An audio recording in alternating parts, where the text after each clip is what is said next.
All right, thank you, Ben.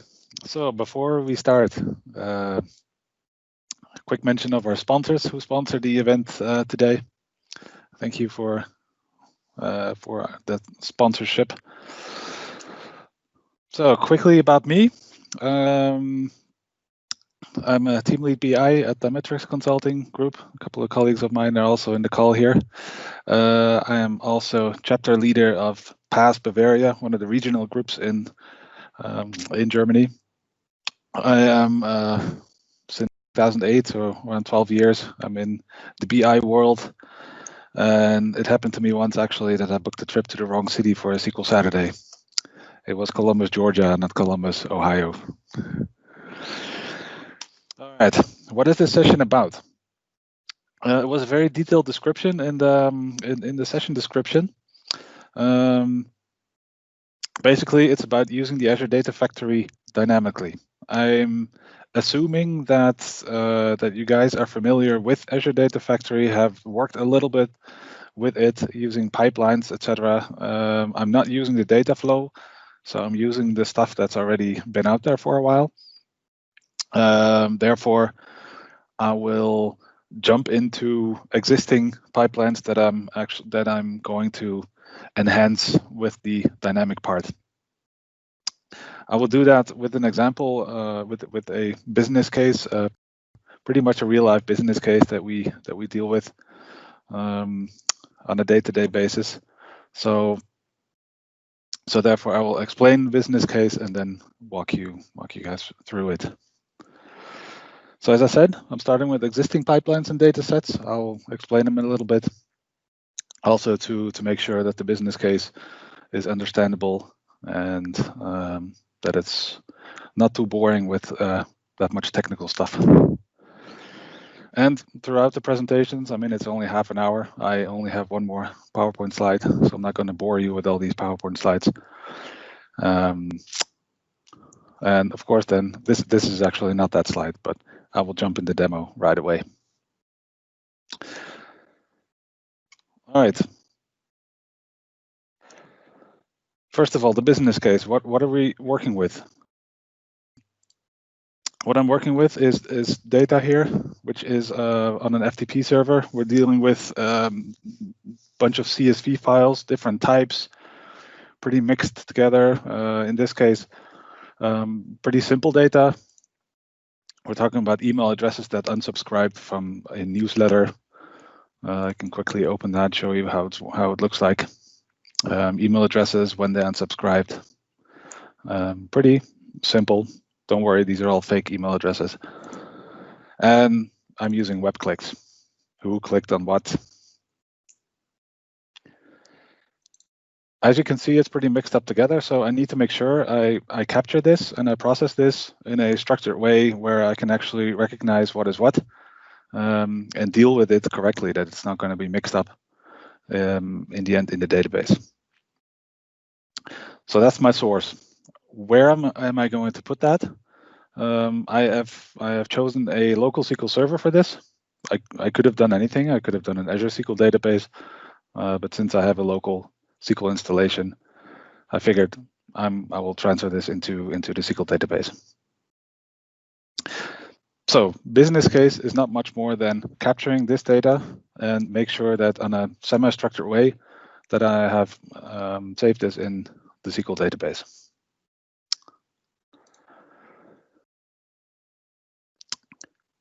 First of all, I'm going to have a quick look here because that's if you're also dealing with, in this case, a local SQL. You have to make sure that in Azure Data Factory, you have your linked services up and running. In this case, I have a linked service to my local laptop. And in order to be able to do this, I actually need to have this integration runtime configurator. This is just a local installation where I'm saying, okay, I have a data factory. This is the data factory, what it's called, and linked to a certain integration runtime. So it's basically the connection between my local SQL Server and the Azure Data Factory. And the fact that I have this between it, I can use this in the data factory to connect to it and write data to it. The other linked service that I have is FTP Server. Basically, pretty standard, standard connection. Nothing special to it, but you can basically have anything SFTP, the whole encryption, etc. Linked to Azure Key Vault. That is all possible. So these are basically the linked services that I work with. I will also mention the blob storage linked service when it comes to load orchestration. All right. Back to my pipeline. First of all, I'll show you the basic way how I would do this without any dynamic content in it.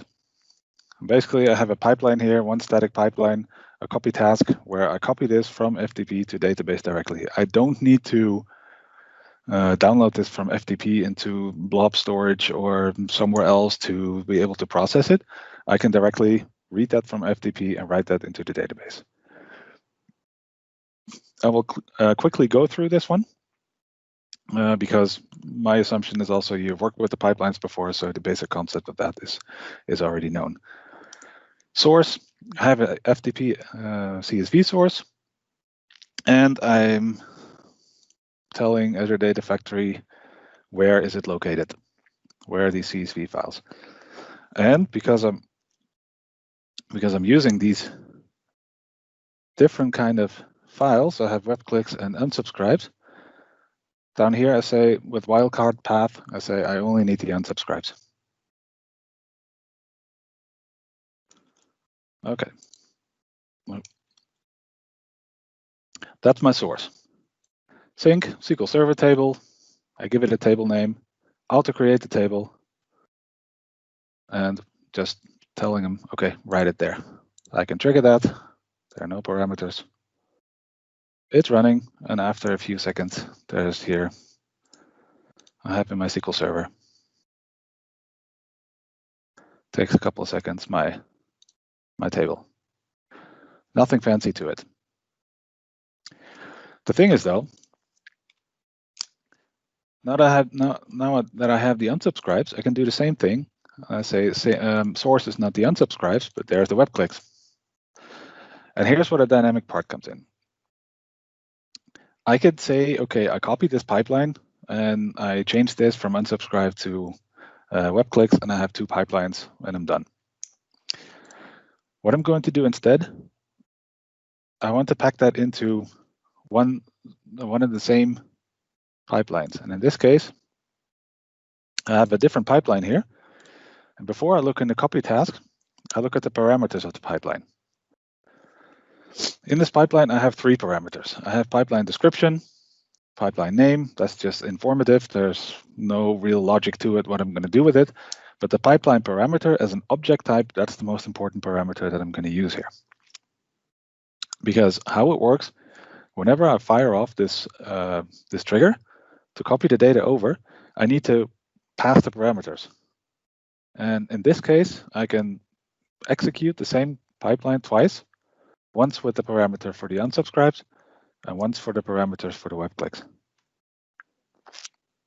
But still, I need to tell the pipeline where am I going to do that.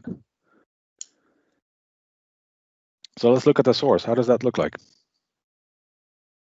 Basically the same as before. The only thing is that the path and the file name are now packed into a parameter, or basically the dynamic content. How did I get here? I'll just click on another field and you see here, add dynamic content. That's what I did here too. I've already filled that out. When I click on there, I get the dynamic content. So up here, I need to define what is my dynamic content. And I can use this. These are just helpers where I can get my information. This is yet another code what you need to use here, but it does have a very, very steep learning curve when you get to this and make some complicated content here when it comes to, for example, string concatenation and those kind of things to build all these things together. In this case, it has a structure that we're going to use over and over again. And in this case, we're talking about pipeline, parameters of the pipeline. I had a parameter that's called pipeline parameter. That was that object type. So this part, that's the object that contains a number of variables, and the number of variables is however many you would like. Because this, I actually say, okay, my source wildcard folder path. That's what I'm going to use when I fire off this pipeline to pass that information with. So I have wildcard folder path, and I have the same thing for file path. So basically, what I need to do, let's go back here to compare. This is the information then that I have to pass when I execute this for the source. For the sink, it's similar. A SQL Server table, but then the table name, I create another variable called destination table. Same thing, pipeline parameters, destination table. So that's the structure is always the same. And I say Autocreate Table. As you can see, wherever you click, it says this dynamic content. Every setting you have in here for these pipelines, you can add this dynamic content to it, which means you pass the information or you pass the necessary data when you execute this pipeline. All right, so I have that set up. But now how do I use it? And this is actually when I add the trigger, I say trigger now. Now it actually gives me the 3 parameters that I created. The 2 of them are filled out because I had a standard value in it. And the pipeline parameters, that's where it gets interesting.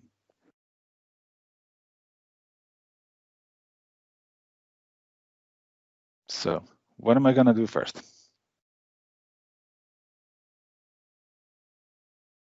Here I have a JSON where I have these 3 parameters. And basically what you see here is pipeline parameter. And in these braces here, you see exactly these 3 variables that I used. Folder path, file path, destination table. And that's exactly that information that I need. So what can I do? I can copy this, the whole thing, including the curly braces. I paste this in and I say, okay. It runs, takes a few minutes.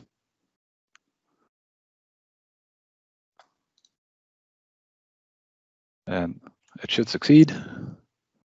But as you know, in demos, it always works differently.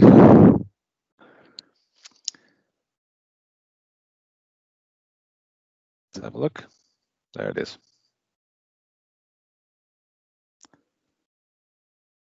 So I fired off this pipeline dynamically. I can delete this table again. So the same thing I can do for these WebClicks. I don't need to change anything in the pipeline. We can add another JSON here that says, now we're talking about WebClicks. And I copy this. And the only difference here is the file path. So not looking at the CSV files where it says unsubscribe, but WebClicks, but WebClicks and destination table is WebClicks instead of unsubscribes. I don't need to fire it off. I think you believe me that when I do this, that it's working. But that shows you that one pipeline can be used for different calls. You can use 100 tables here. You can use 100. You can fire it off 100 times for with different parameters.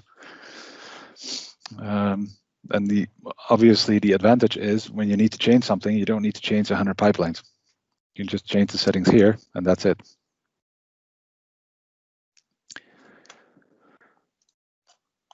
Next step is, okay, what am I going to do now when I need to orchestrate this?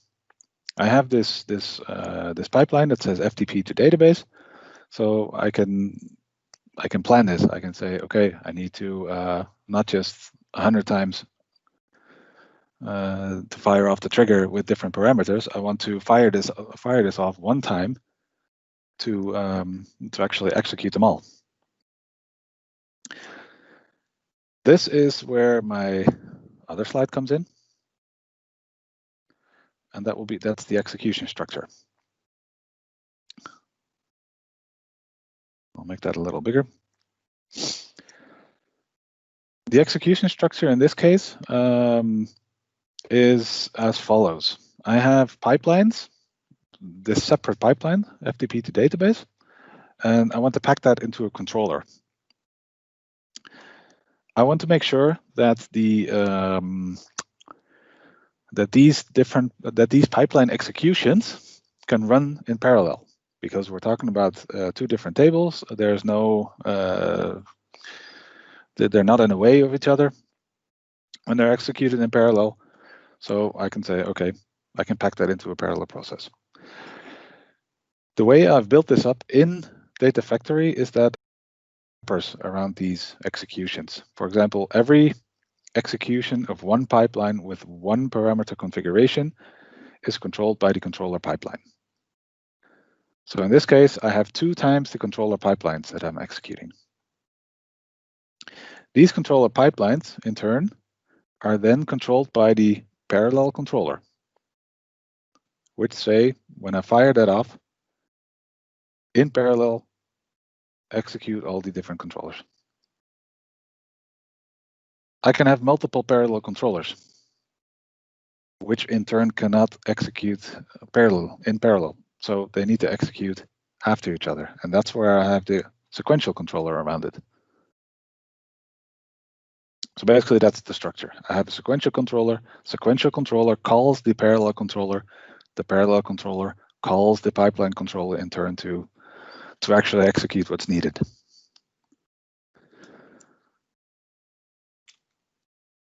In this half hour, it's pretty much impossible to completely explain all the different controllers, but at least I can show you how this is done and what you need to orchestrate this.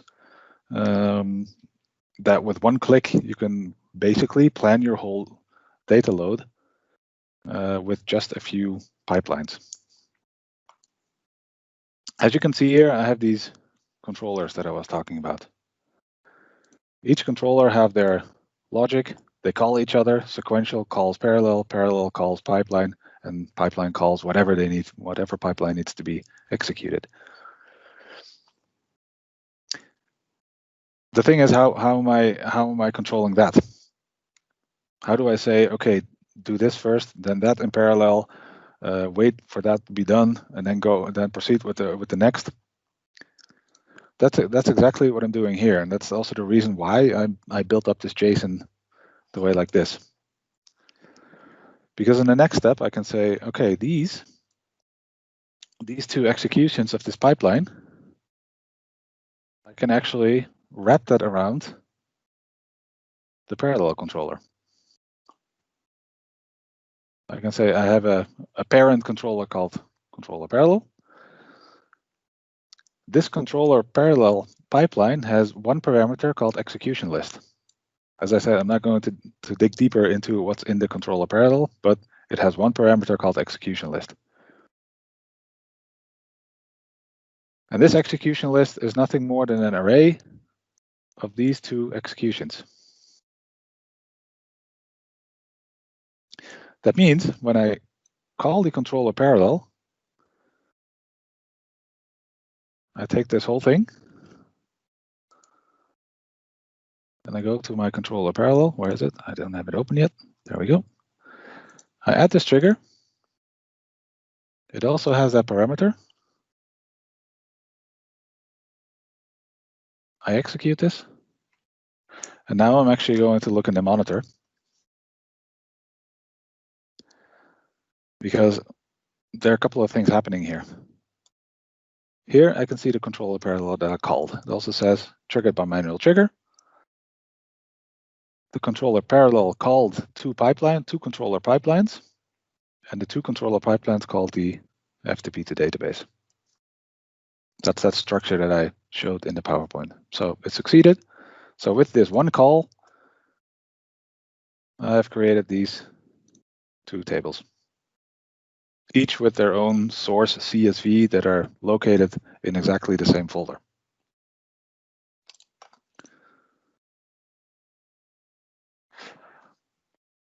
Now there's one more step,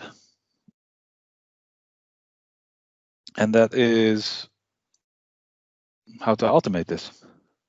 Because I have now called the trigger. I've said add the trigger now, but I want to plan that. I want to have this done every day, automatically, like an agent job.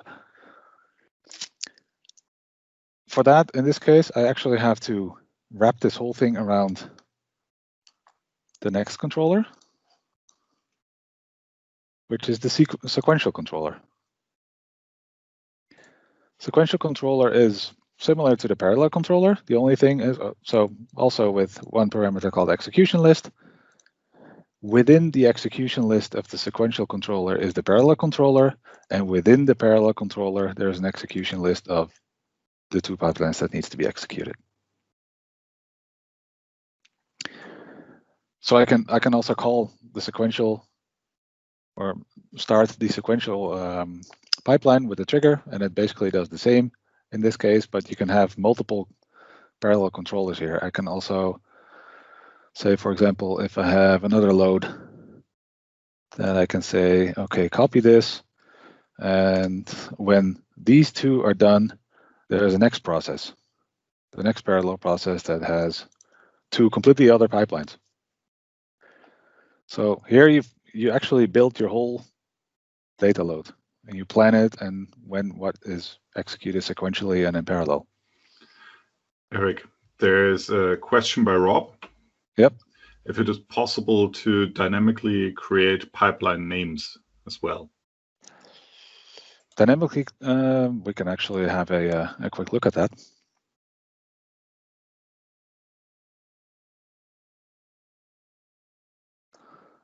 So I click here in this box, and there's actually no dynamic content possible here.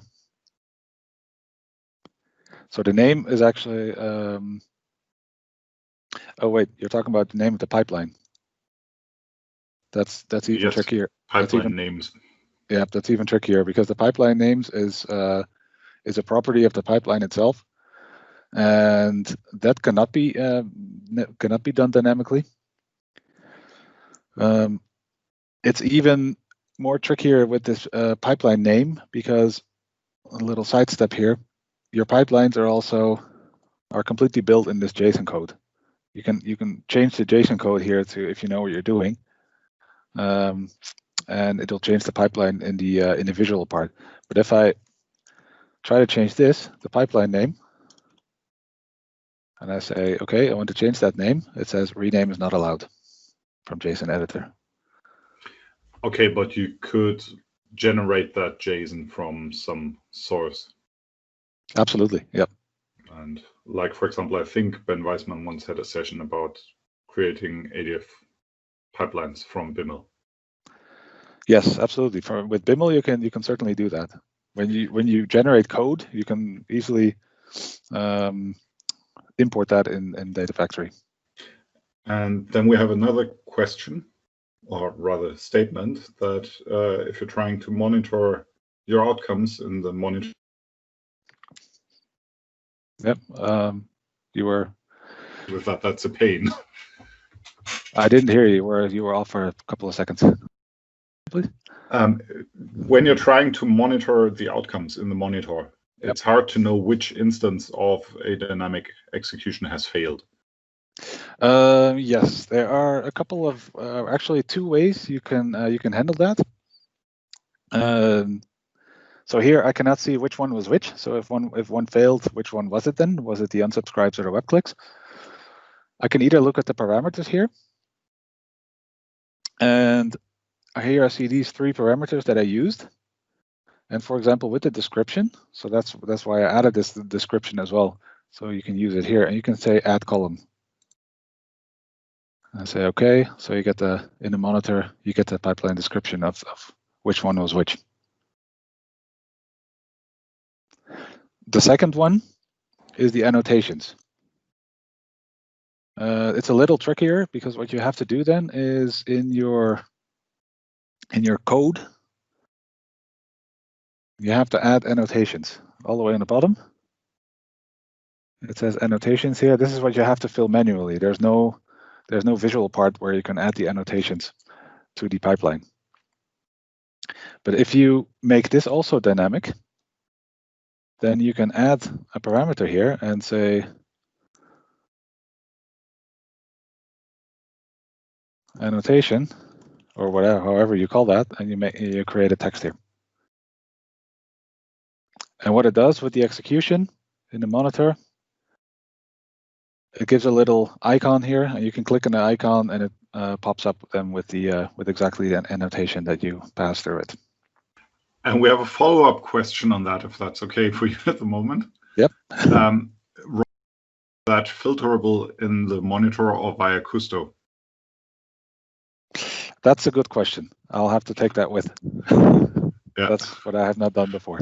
I don't have an answer for that either. It would be great if it were. That would be really great. Yeah, absolutely. All right, in the last 2 minutes that I have, I just want to show you how this can be timely orchestrated. Because what we have now is on the top, the sequential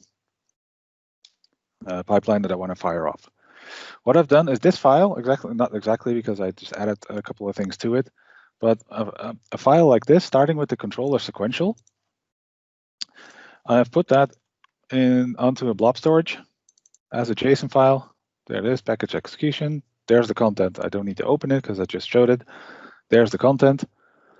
And what I can do then here at the sequential, I can say not trigger now, but I can create a trigger. I already have this demo trigger. When does it need to fire off? This only says like I need to fire this off at specific intervals, specific times. And parameters of this trigger. That's the most important part. What am I going to give here? Here are these three again. And here in the pipeline parameter, I actually say the package, there's only one parameter called package execution file. And this is the name of the file. Where does this lead to? So that's a separate data. Oh, need to close that. That's a separate data set called package execution management. Refers to the blob storage that I just showed you with the file path ADF demo package execution, and this is that parameter that I pass in the trigger. All right, I can imagine it's a very, very fast-paced session. Half an hour is not a lot, but I hope you got a good understanding about the dynamic parts of ADF. Feel free to hang around here. I'll be here for a couple of more minutes. I do need to switch to the next session closer to 2 o'clock. So for, let's say, the next 5 to 10 minutes, I'll still be in this session. Until then, so thank you for your attention, and see you soon.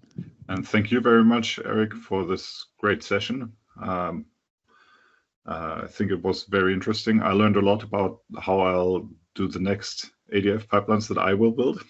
I assume that goes for many in the audience as well. Many questions we've already covered during your session. Great. And other questions I'm sure will be asked in the chat as we go on.